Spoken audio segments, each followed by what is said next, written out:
From the library of the New York Stock Exchange at the corner of Wall and Broad Streets in New York City, you're inside the Ice House, our podcast from Intercontinental Exchange on markets, leadership, and vision in global business. The dream drivers that have made the NYSE an indispensable institution of global growth for over 225 years. Each week, we feature stories of those who hatch plans, create jobs, and harness the engine of capitalism. Right here, right now at the NYSE and at ICE's 12 exchanges and 6 clearinghouses around the world. And now welcome inside the Ice House. Here's your host, Josh King of Intercontinental Exchange. Even without the participation at last month's World Economic Forum in Davos of UK Prime Minister Theresa May, French President Emmanuel Macron, and U.S. President Donald Trump, along with the rest of the White House delegation, the curtain went up, and we all watched. This year, it was perhaps a throwback to the origin of the conference 48 years ago, 1971, then named the European Management Forum, when corporate leaders gathered under the auspices of Klaus Schwab, a German-born business professor at the University of Geneva.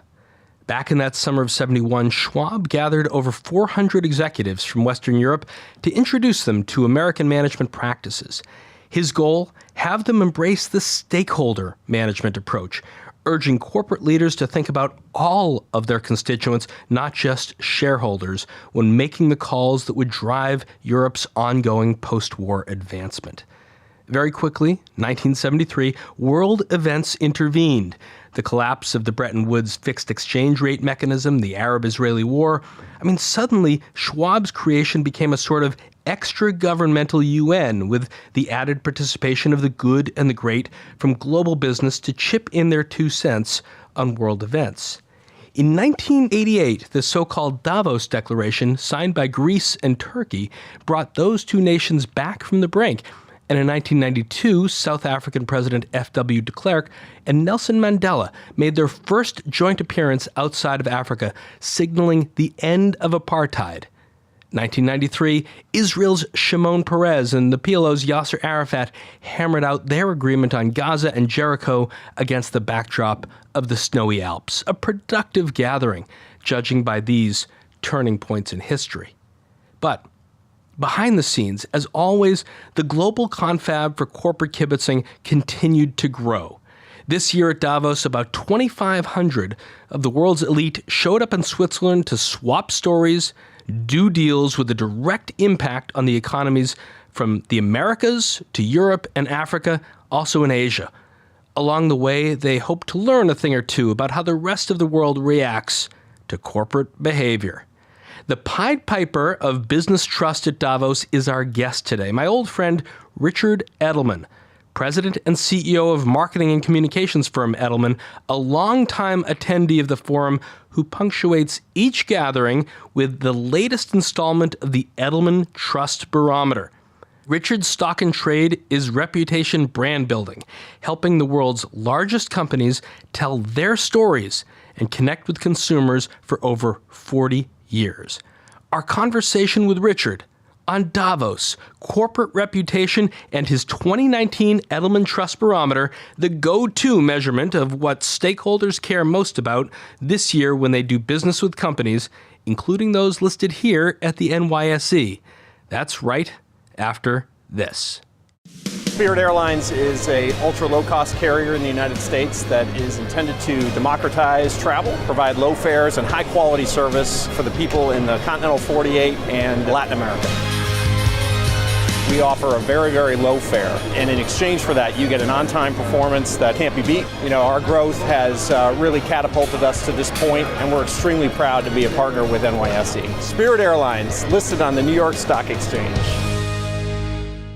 Our guest today, Richard Edelman, is president and CEO of Edelman, the world's largest privately held PR firm with over 60 offices and 6,000 employees worldwide.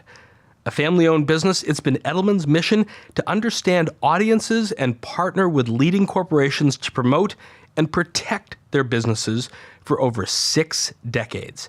After receiving his MBA from Harvard, Richard joined the firm his dad founded in 1978, becoming president of the company in 1985 and adding the CEO title in 1996. Edelman came on my radar a few years earlier when I was at the White House, and Richard's then vice chairman, Michael Deaver, who was Ronald Reagan's deputy chief of staff, generously offered to mentor me in the early months of the Clinton years, and I've known Richard for a long time. In fact, my old colleague, former White House Press Secretary Joe Lockhart, a recent guest on this program, has taken on Deaver's old role as vice chairman of the firm. You follow Richard's Facebook or Twitter feeds, which you can find at Richard W. Edelman, you quickly discover the world through his eyes during his visits to his offices and clients at distant points of the planet. Carrying his suitcase, if he didn't carry it himself, would make for a virtually non-stop world tour. He's become a fixture at Davos, where he stages his annual release of the Trust Barometer and shares and collects insights in the cozy dens of the global community that gather there. Now back in the States, he's here at the NYSE to report on what he said and what he saw. Richard, welcome inside the Ice House. Thanks, Josh. Good to be here. Davos, you're surrounded by many of the world's influential leaders, economic policymakers, business magnates, including Edelman clients. Take us inside the preparation that you undertake for your firm and your client before you head over there. Well, the most important thing we do is try to understand the dimensions of trust. And we report every year out on a study in 26 countries, and we talk to people who are elites, meaning informed publics, college plus educated, 75K plus income, read 3 or 4 media a day, and then everybody else. And one group is 15%, the other is 85%. And so our homework, in a sense, is to try to understand which is the sort of optimistic part of the world, trusting in institutions, which is not, and what the attitudes are towards chief executives, and also what their attitudes are towards various media channels. And finally, what's the sort of big story of the year? Is it about populism, or is it about employees, or that? You did the first report, I think, in 2000, right? What spurred its creation? Basically, the battle in Seattle in 1999, when the NGOs stormed the World Trade Organization meeting and said globalization is a fundamental evil, and that jobs were being lost, and it was unfair, and the wealth was all going to the rich, and that was sort of the beginning, in a way, of the populism. What's the work that goes into creating it? The work is actually it starts in the summer, when we try to come around to a couple of areas of interest, and we actually 2 years ago focused on fears, fears of immigration or fears of innovation. Last year we focused on media, and this year we focused on employees and the workplace. Whether it was the battle in Seattle or something after that, when did you get a sense that this was really starting to break through? Bring me back to that moment when the headlines really started popping from the research you were uncovering. I think it was 2009 when the Great Recession hit, and we really understood the big rise in government, the decline of business, the demise of trust in CEOs, and the consequence of loss of faith, and how long it takes for there to be a recovery. And a second sort of moment of aha was around 2015, 2016, when we started seeing the mass class divide.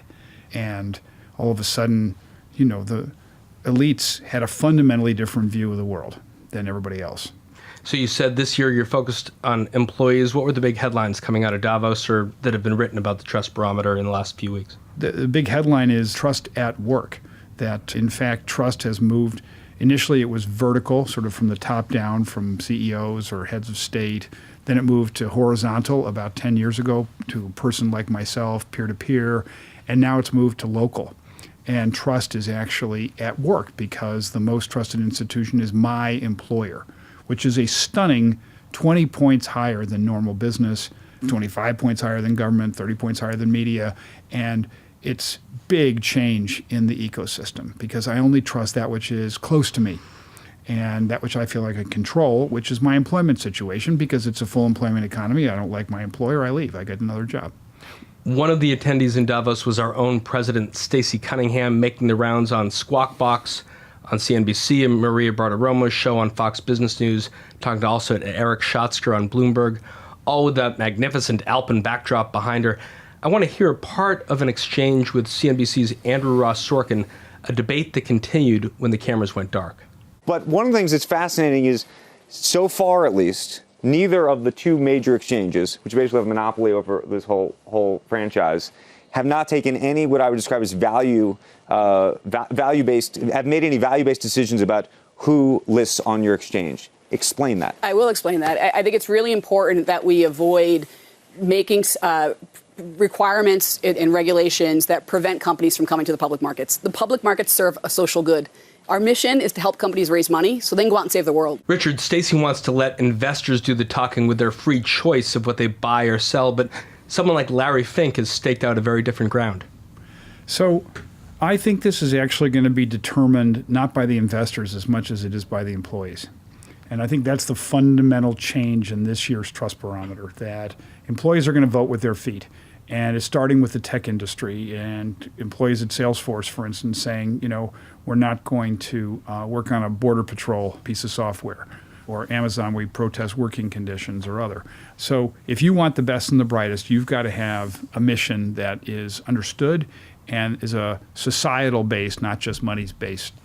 In this year's report, continuing on this theme, 76% of those surveyed said they wanted CEOs to take the lead on change instead of waiting up for government. Here's PayPal's CEO Dan Schulman talking about that at one of your events.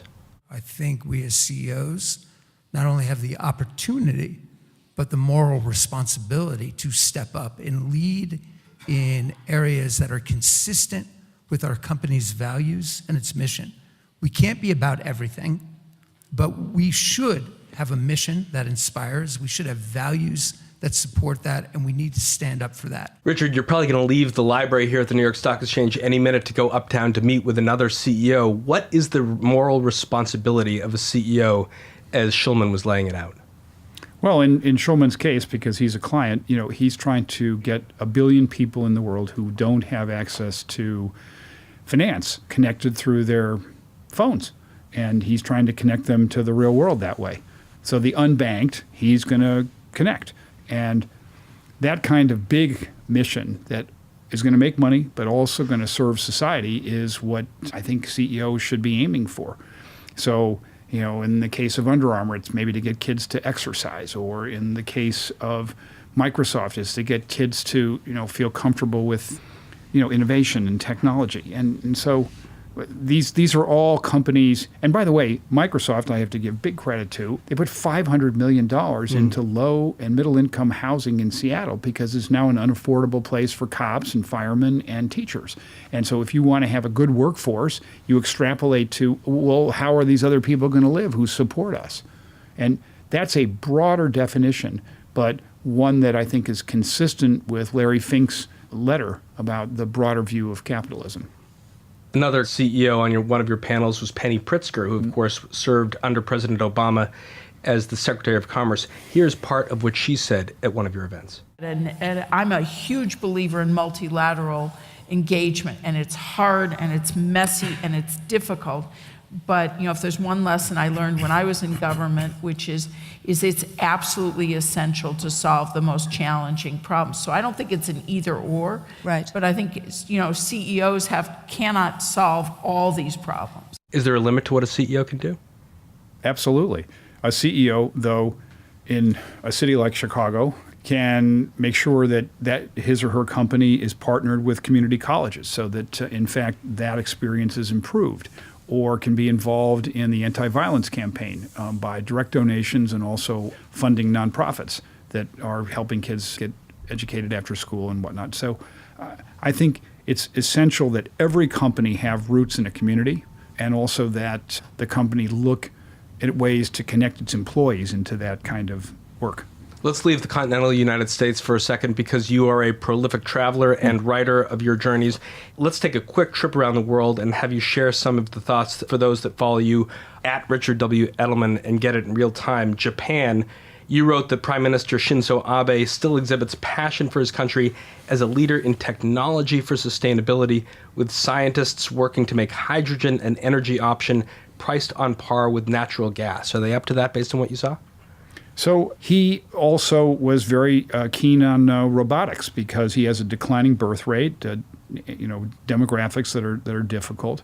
But I find the Japanese deeply focused on a clean society. In the wake of Fukushima, they almost have no choice after that disaster in 2011 of the nuclear plant. And in fact, Japan ranks as the second lowest trust country in the world, which, given its economic performance, wouldn't be indicated. But since Fukushima, they've never recovered. You're right. And so a lot of what he talks about— The land is recovering, but the trust is not. But the trust is not. A lot of what he talks about is prompted by a trust failure. Moving over to Europe, Germany Chancellor Angela Merkel, her patience with President Trump continuing to thin, proposes a European Security Council as a hedge against NATO's future to take Europe's matters into their own hands with regard to Russia, China, and the U.S. You feeling more of the schism when you're over there? Absolutely, Josh. I mean, in fact, at the Munich Security Conference this week, the evidence split between the Americans and the Europeans could not be broader, because the Europeans believe that they have to have their own option now. And that's a big change. You were on a panel with Danish Foreign Minister Christian Jensen talking about the fourth industrial revolution. What are the prospects for a mandatory pension plan for employees of sharing economy firms with the costs split between business and government? Well, Denmark is an interesting small experiment in everything from alternative energy to social safety net, and how applicable that is to the U.S., for instance. A brawling, sprawling economy is hard to say, but he was making the case for a very mobile workforce on the basis of knowing that their backs are covered, that they're willing to move. But how far can you move in Denmark? I mean, it's 100 miles. But the bigger premise is to move between industries, and that they're therefore agile between going from Lego to, a drug company, because they know they can fail forward and not have a problem. You mentioned earlier the work that Microsoft is doing to build housing in the Pacific Northwest, but Microsoft CEO Satya Nadella was talking about the next generation of jobs being less about resumes and more about skills, with 47% of jobs we're used to potentially being disrupted in the next 20 years. Something's got to give. I think Bank of America CEO Brian Moynihan said, "We let attrition be our friend." You walk in the doors of these companies all the time. Is this a trend? So my big message to companies is retraining and threat of automation is the existential crisis. We found that, in fact, the number one fear this year was fear of automation. And so if people are always looking behind them, they don't run very fast forward. And so the question for companies is, how much am I going to spend on retraining? How am I going to do it? Who am I going to retrain? Is it just the people who are going to stay here, or am I responsible for the broader workforce? And what am I doing to get those people connected to community colleges or other? And I think essentially this is capitalism's big challenge in the next couple of decades, because all the benefits of the fourth industrial revolution at the moment seem to be going to capital, and labor is going to get very aggravated. In the end, you wrote that, and I'm going to quote you, "I left Davos with a clear understanding that corporate chieftains are prepared to step into the void left by a dysfunctional and dyspeptic government sector. Might we be on the cusp of a new renaissance in corporate trust?" So, Josh, if companies take the difficult nettle of retraining and absorb their share of the cost and not try to all pass it on to government, what's going to happen here is it's either going to be wait for government to do it and then government overreacts, or business takes it on, takes it in stride, starts to really be bold in this, and that's a better outcome, because otherwise you'll have a big overreaction.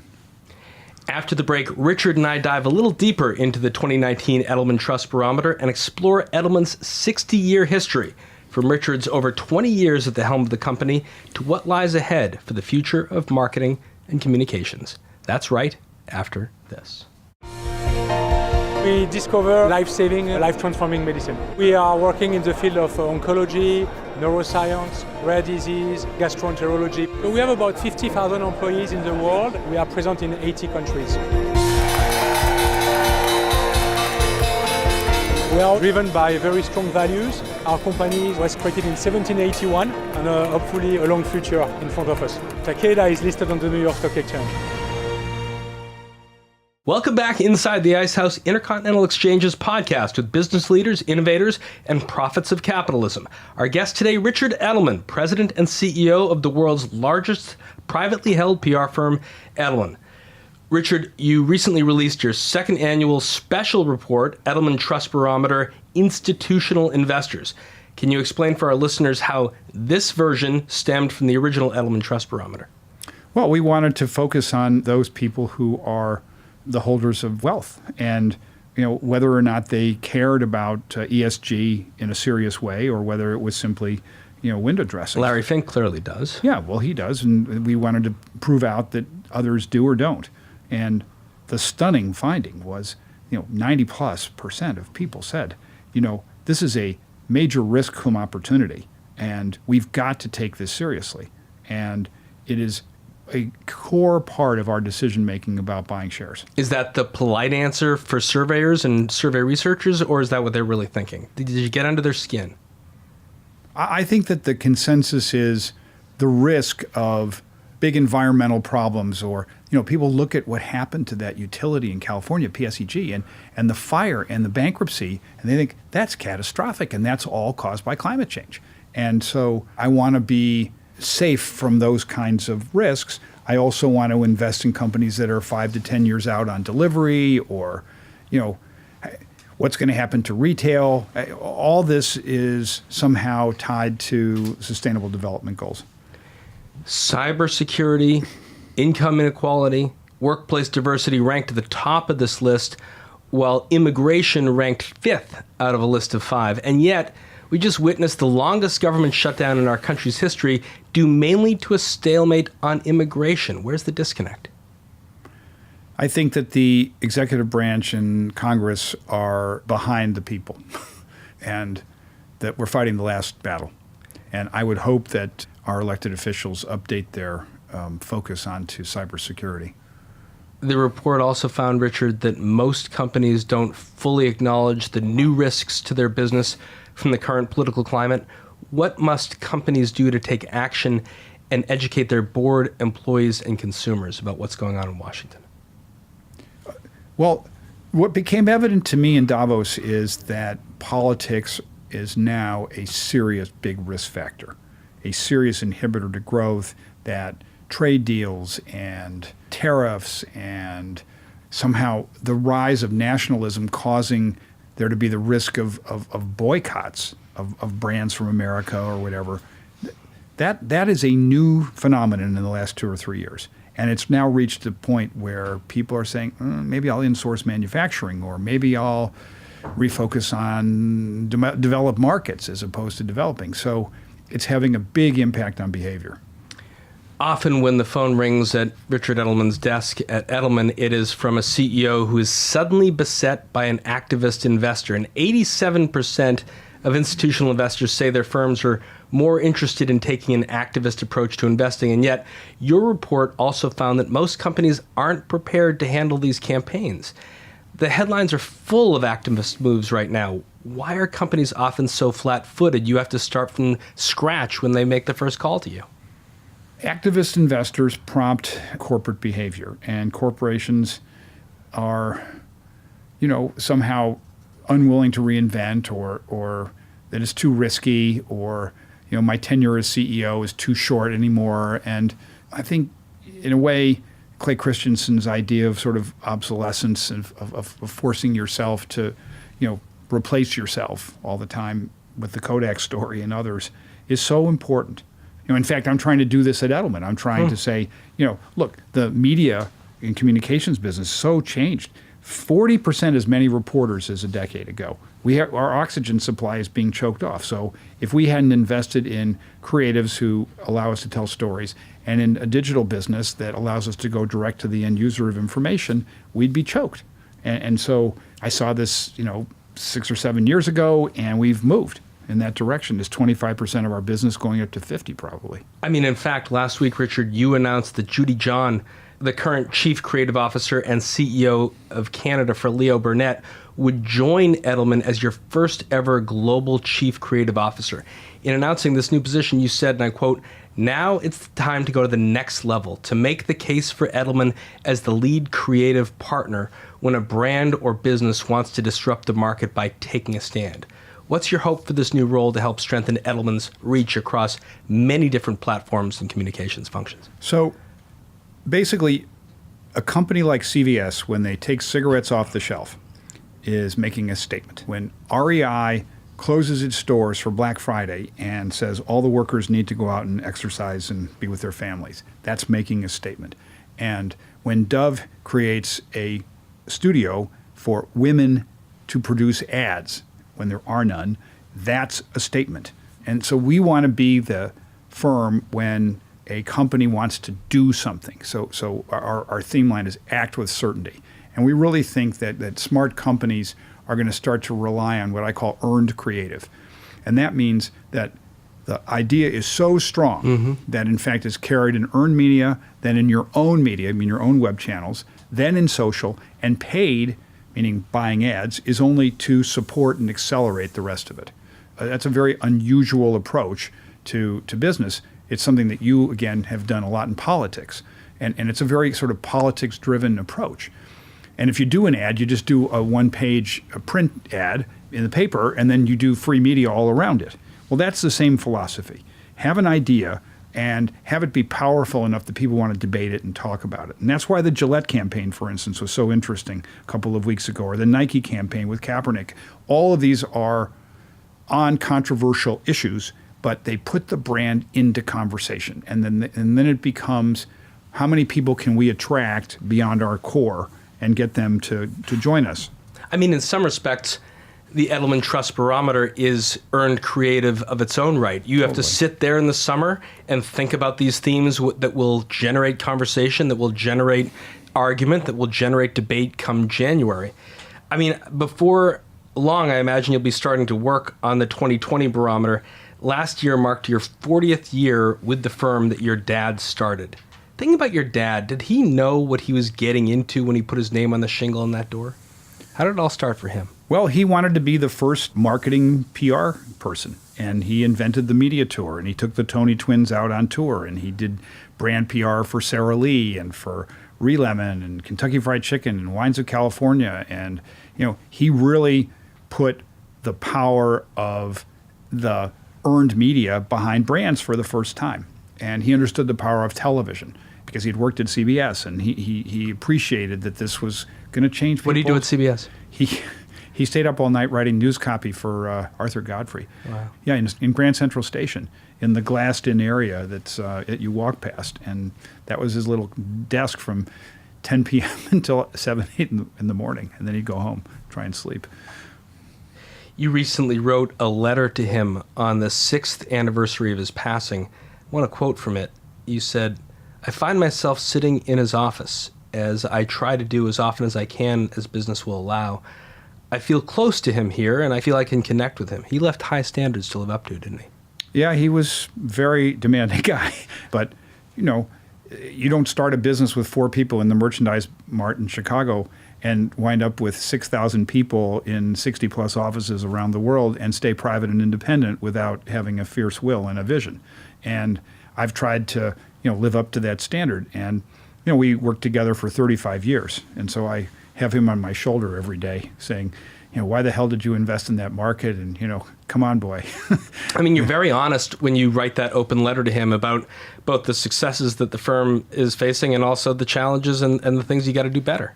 Yeah. Well, look, I think that must be a value of being a private firm. You're correct. Listen, in my first year as CEO, I hired a CFO who put in a financial system that didn't allow us to send bills to clients. I mean, that was real genius. And oh well. And I thought he was going to scream the hell out of me. And he just said, "Look, just don't do it again." And we just replaced the system and the CFO. In the hospital room with him, he'd want to see the monthly financial statements and rag on underperforming offices. If he was at Soldier Field in Chicago on January 6th, How would he have taken Cody Parkey to task for the missed field goal? Let's hear the replay. Does. 43-yard attempt from the right hash mark.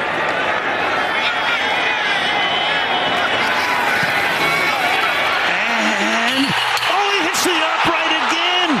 That's impossible. And the Eagles run out into the field, but there's still 5 seconds. So they've got to get... What would your dad have said to that? A moment that lives in infamy. He would have been berserk. He would have thrown both shoes at the TV set. And I don't know, he was such a Cubs fan. I just wish he had lived to see the Cubs win the World Series. That was big.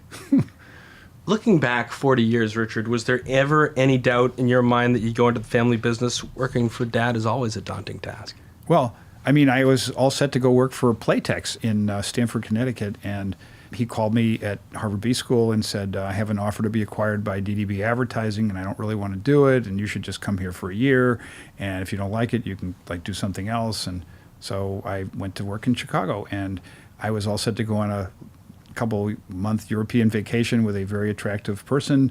So I was finishing my exams, and he called and said, we just won a client called Conti Commodity. You know about commodity futures. You're here on Monday. So I had to call the girl and say, I can't come. Oh, well. I understood then that family business is the opposite of what the image is. You wrote about your dad's grandchildren in your letter to him. Only Amanda seems to be escaping the firm's pull at this moment. Beyond places like the New York Times, rare that 3 generations of a family can keep their business private and each have a turn at the shop. Well, I think Amanda's now coming around to maybe going to business school and maybe working for us next year. So let's see. But I think that if I am successful, then one of them has a chance to succeed me, or maybe 2 of them together. Let's see. But I'm not going to put in jeopardy the business. Let's be clear. I'm going to put someone qualified to run it, and if they're only owners, that's another way to go. That would be just fine. So much change and consolidation in the advertising and PR world over the last year, Richard, with WPP and its subsidiaries being Exhibit A. How much of this is Facebook and Google swallowing the industry whole? How have you resisted what I imagine may have been many offers to sell out and be part of a larger organization? Well, the first question is, what does the business look like? And by the way, the third part here is Amazon, which is now taking up 10% of the marketing spend, Josh. So those 3 together are 70 or so percent. There is a important fundamental shift here away from the purchased affinity.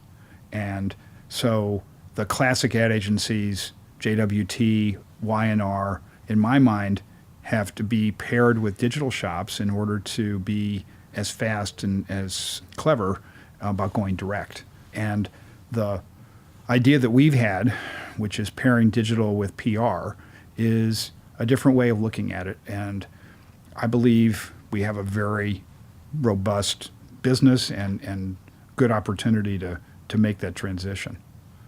And how have I resisted? Just say no. Because a lot of people have made offers for us, and neither my dad nor I ever wanted a boss. And I think the people who've stayed at Edelman, like my COO and the guy who runs the U.S., et cetera, CFO, have all been there 20 plus years. And we sort of like being the pirate ship. It's sort of different. In 2011, Edelman established the Global Women's Executive Network, recently rebranded as the Global Women's Equality Network. You've stated that you're taking steps to promote more women into senior management as well as to recruit racially diverse talent. Do you have any suggestions for businesses looking to take similar steps? Well, I can report that our executive committee is now 45% women, as of we're announcing next week a couple of additions. And that's a huge change from the 20%. You just have to be deliberate about it, and you have to train people, hire people in, and make it clear that you give the same opportunity to women. And by the way, I have 3 daughters who are going to succeed me, and so the firm better be ready for that. I mean, as we wrap up, Richard, you called your dad, who founded the firm in 1952, a champion of women. And one of the key findings of the 2019 Trust Barometer is women trust less. So on the flip side, they're more engaged than ever, spiking 23 points in engagement over the last year. If you needed any optics to underpin that, nothing more appropriate than that pointed clap from Speaker Pelosi to President Trump at the State of the Union. It spoke volumes. The truth is, in the United States, women trust business 15 points less than men. Why? The pay gap, the fact that there are very few female CEOs, and the Me Too issues. And over time, also, Josh, women have processed that in their minds. We are at greater risk to automation than men. The initial job loss was to guys in factories. The next is going to be in health services, in retailing. And so all this is a big warning sign to business that they have to make sure that women get a fair shake.